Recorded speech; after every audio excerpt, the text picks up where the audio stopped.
Hello everyone, welcome to another exciting video, and in this video we're going to be setting up suspension and making sure the bike is dialed.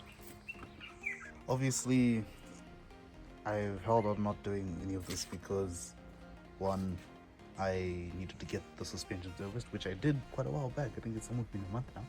And secondly, because we had a drivetrain that was causing issues, we had weird brakes that were causing issues, but since then we've kind of solved all of those problems. Obviously, you can find out how we got there in the episodes of Zero to Enduro. New ones coming soon. Since since I've been riding this bike, obviously it's been a couple months. I think I've been riding this now for just over 2 months. I have had the chance to set up my fork. My fork is, I'd say, pretty dialed.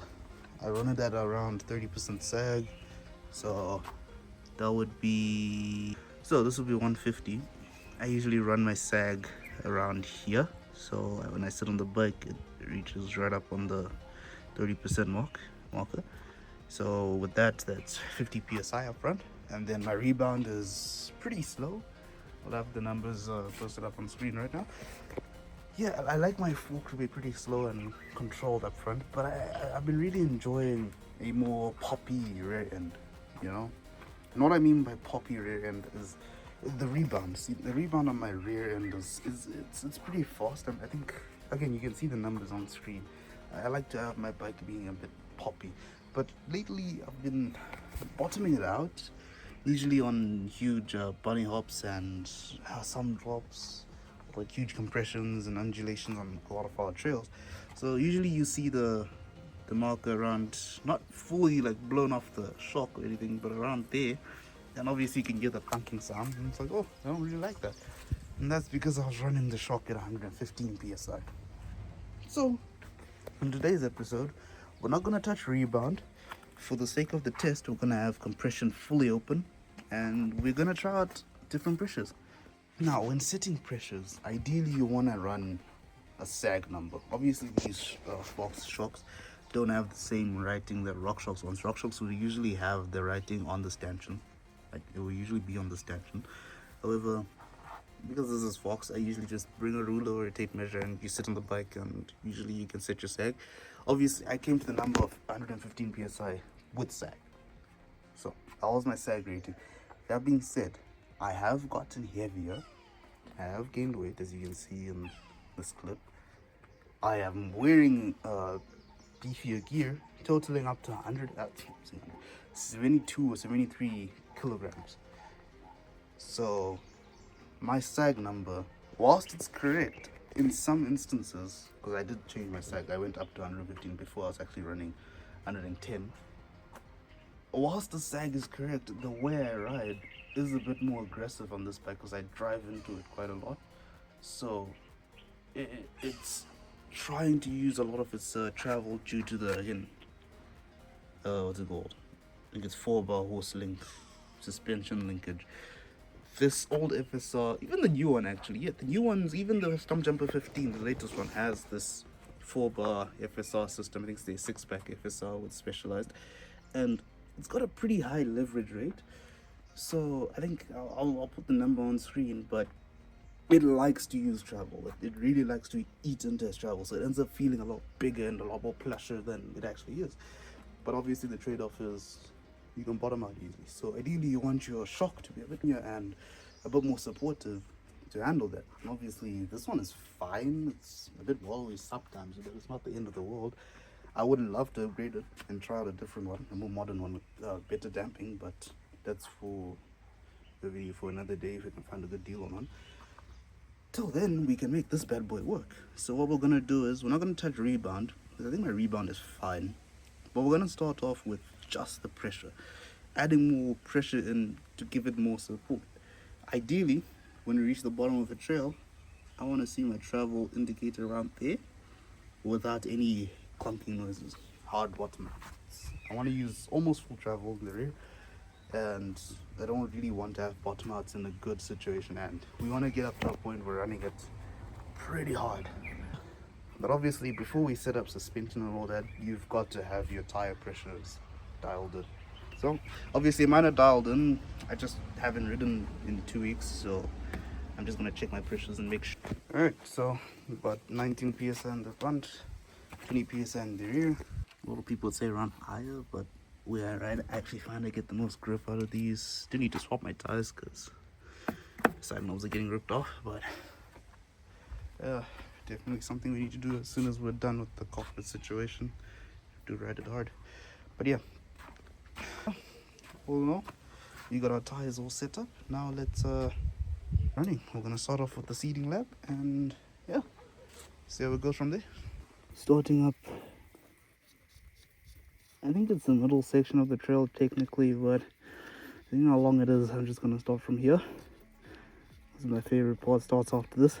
On 15 I was bottoming hard before, that's what prompted this video. So let's go up to 120, that's 100,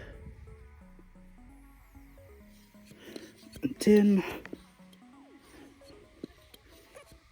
120, right there.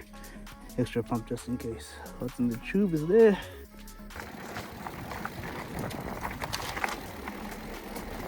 Alright, warm up lap.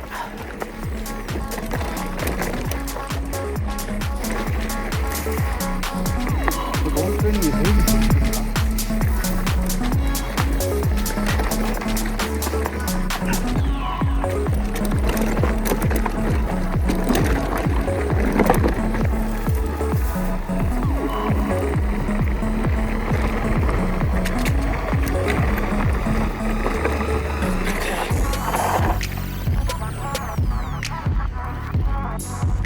Alright, that's the first run done with the warm-up, and oh good, 20 psi in there, and felt a bit soft, but not the end of the world. Road is pretty light though, I wasn't riding aggressively, but obviously because I've ridden before on this, I know that to increase the PSI by 10. So we went up by 10 PSI, and our next run I'm gonna try to go fast on it and see how far we get. Because yeah, it's gonna be one hectic one.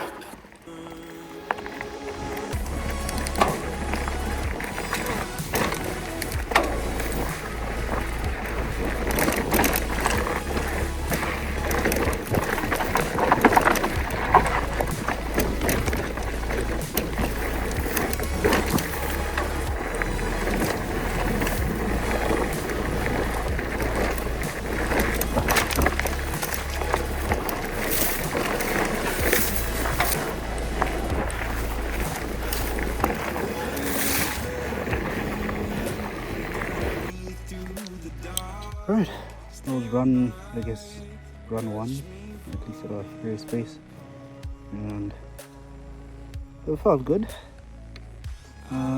Did come close to bottoming, very close. I actually think this felt really well, pretty balanced. Didn't feel too wallowy except when I was trying to go fast in some sections. This is 130 psi, as you can see. Next up we're going to try 140. I'm going up by large increments to speed up the process obviously, but ideally if you have the time, go by smaller increments. Do like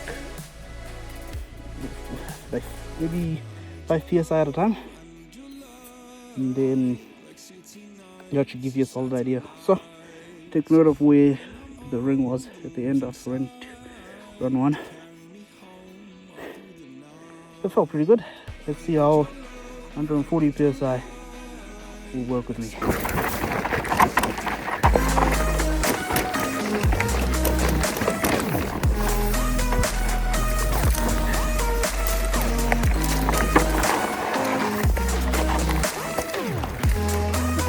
Always awkward.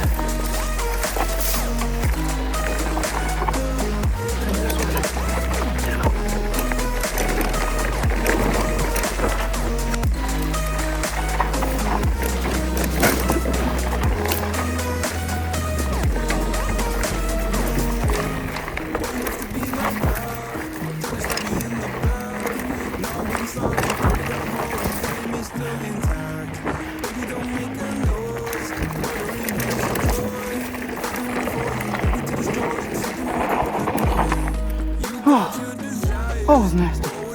Just finished the next one. Our second run. That's 3 in total for today so far. And I think this actually felt pretty good. Like I didn't feel like I was bobbing when I was charging, when I was pedaling really fast. It didn't feel like I was bottoming out on the when I was bouncing or wallowing while I was pedaling fast. I guess this trail doesn't use that much in the way of fork travel. It's kind of more of a flat trail, but it does use some. I don't think I want to go any lower than 50 psi for this one, because then I'll be playing in the range of brake dive. I don't want to deal with that, so that's fine for now. In the back, this is how much travel we used, and I was riding pretty hard.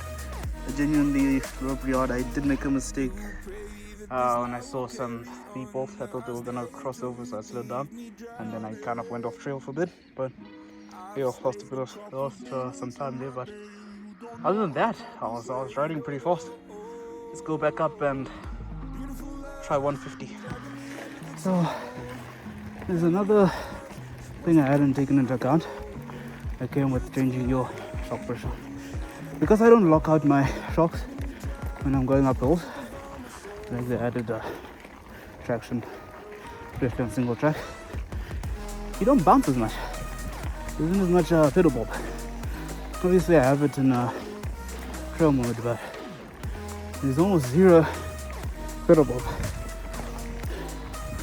These climbs are not as tiring. This is still at 140 psi, so I guess I'll find out at 150 soon. So yeah, I made it at the top, and I went at the back down. We're gonna try 150 psi next, and we're gonna see if that helps.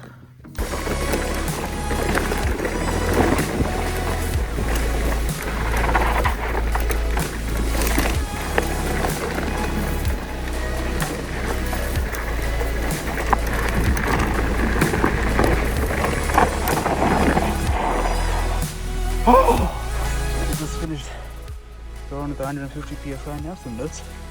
I don't think I want to go harder than this because it felt a bit harsh. It was great when I was pedaling. It was phenomenal. I was able to lay down power, but I did get pinged around a couple times. Almost dropped the pedal, so it's a bit harsher, especially on those chunky sections with the loose rocks. You can see. Basically using full travel comfortably, no bottom out. I'm thinking, why don't we try 145 and see how that goes.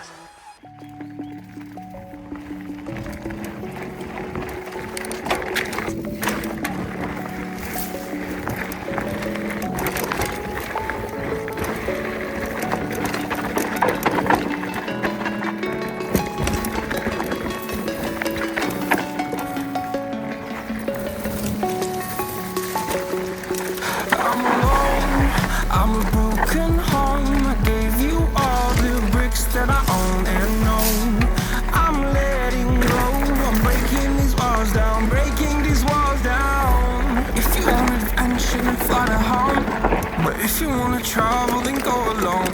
Yeah, what's the point in us if I never know? Yeah, if you're gonna leave, I'ma let you go.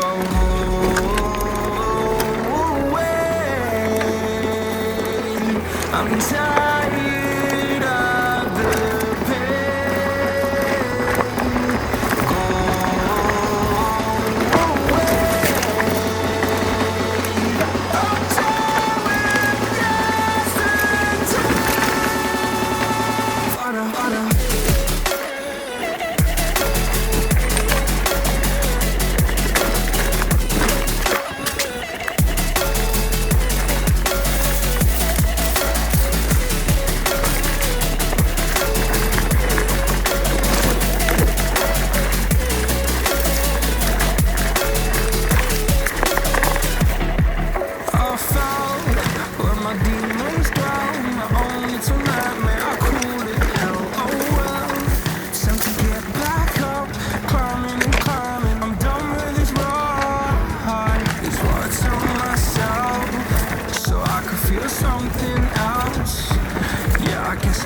my bad days, but it doesn't mean I lost my style. Darling, where were you when my heart was on the ground?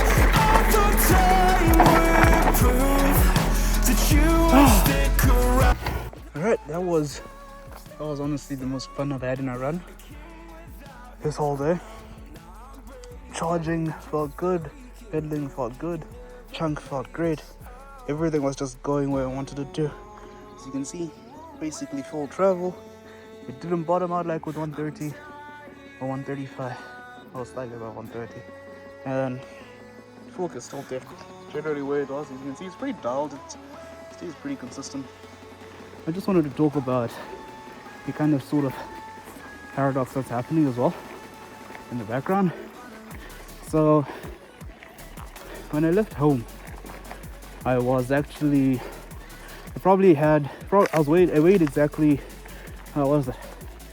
23 kgs, I think. And that's when we set our pressure at, what was it? We started at 120, I believe. That was a warm-up lap run. Stop.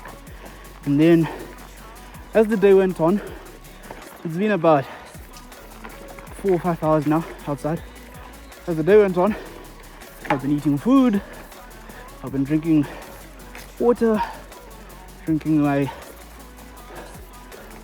mix, supplements. So, I've gradually been getting lighter. Definitely drunk over a liter at this point. So, pretty sure we've just dropped almost 2 kgs. And we've been adding pressure. So, I find it quite interesting that even after losing all that weight, I still felt pretty good. My question is, will it still feel good whenever I'm fully loaded and just starting out my day? Or will it still be soft? And I think from my experience, I don't think so. I think it'll be pretty solid.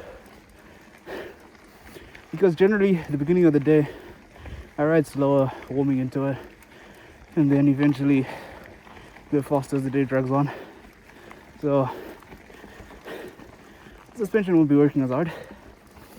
Okay, so it's been a couple days since I set my suspension pressure, and I have been riding the bike. I have been going on a couple trails.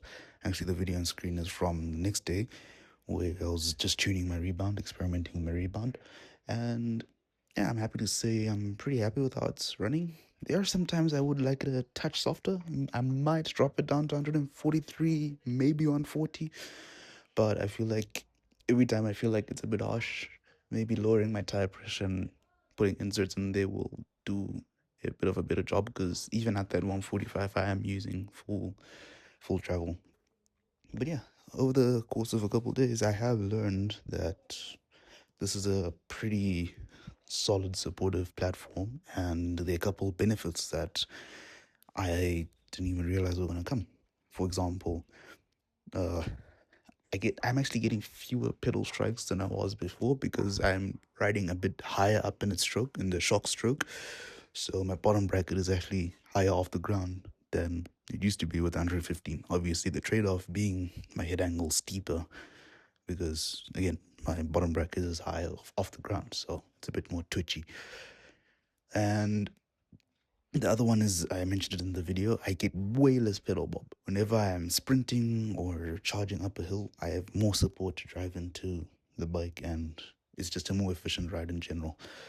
And then lastly, I feel like I can flick and bounce the bike a bit better now, because it's not eating into all that energy. So I feel like I can go into corners a bit, faster, and I can pump the trail a lot more efficiently. But all in all, I'm pretty happy with the pressure we landed on. I've even got my rebound dialed in, and now I have a solid idea of the sort of rebound I want to run. And yeah, I think this was a pretty successful experiment to do. Right now we have on screen my times from each race. Now, take these times with a grain of salt, because with each run, I was getting more and more used to the trail, and I really was charging harder and harder and harder with each one. So yeah, as you can see, run 4 was my fastest by quite a large margin, especially comparing to the warm-up run. And I'm pretty sure if I was to go back and do a couple warm-ups, I'm pretty sure I could go faster. Quite certain I could go faster. But yeah, I should probably create a Strava segment here and do some downhill on it and challenge other people to the race, because it's a very fun trail. But yeah, thank you everyone for watching. I'm gonna go and sleep now because I'm tired, and then maybe go for another ride tomorrow.